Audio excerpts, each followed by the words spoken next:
Greetings and welcome to this training video about how to use bulk actions and search for crawled uploaded links in Conversation AI.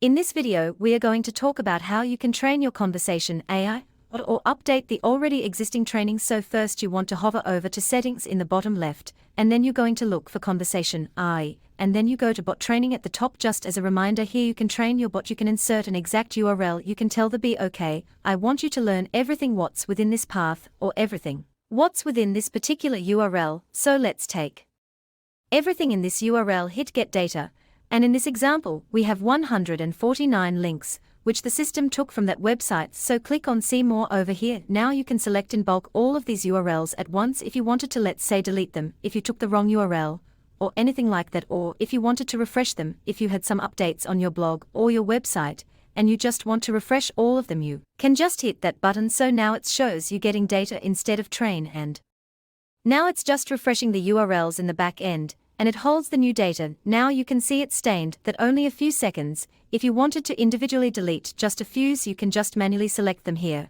and then click the delete button here, and now these 3 links have been deleted. Also you can search for links here. Let's say we want to do /blog, hit enter. Now it shows us the one URL which includes SL blog within the domain. Here is another option how you can refresh this and get new data if you just wanted to refresh that one particular URL.